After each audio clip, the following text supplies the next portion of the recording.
খুব কম সময়ে বানিয়ে ফেলুন সুজি দিয়ে সুস্বাদু স্বাস্থ্যকর এই জলখাবারটি। নমস্কার, অমৃতকুম্ভ চ্যানেলে আপনাদের সবাইকে স্বাগত জানিয়ে আজকের রেসিপি শুরু করছি।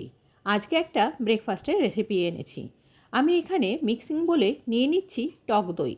3.5 চামচ টক দই নিয়েছি।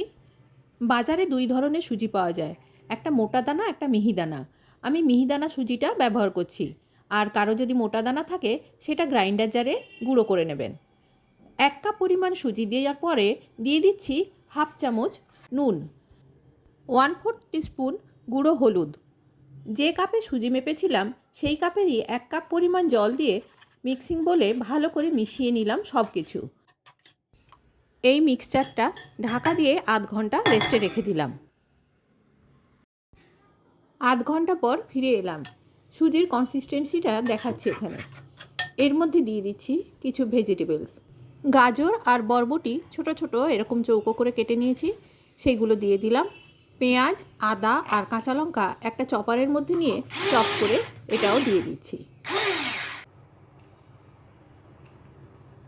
কিছুটা কারি পাতা ছোট ছোট করে কুচিয়ে এর মধ্যে দিয়ে দিলাম। কারি পাতা এই রেসিপির স্বাদটাকে বেশ কয়েক গুণ বাড়িয়ে দেয়।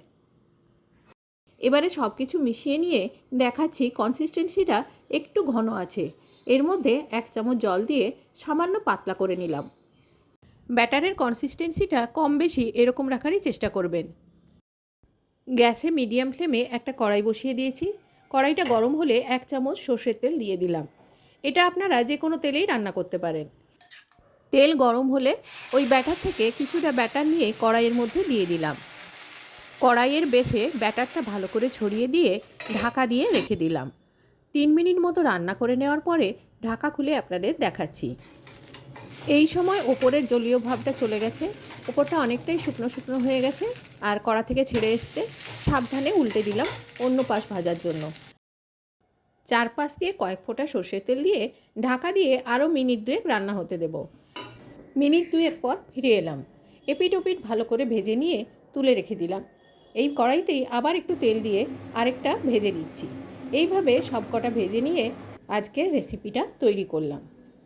1 কাপ সুজি দিয়ে মোট 3খানা এই সুজির চিলা তৈরি হয়েছিল। মধু দিয়ে পরিবেশন করছি আজকের এই সুজির চিলা।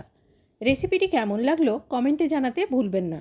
আজ এই পর্যন্ত, দেখা হবে অন্য কোনো দিন অন্য কোনো রেসিপিতে। সবাই ভালো থাকবেন। ধন্যবাদ।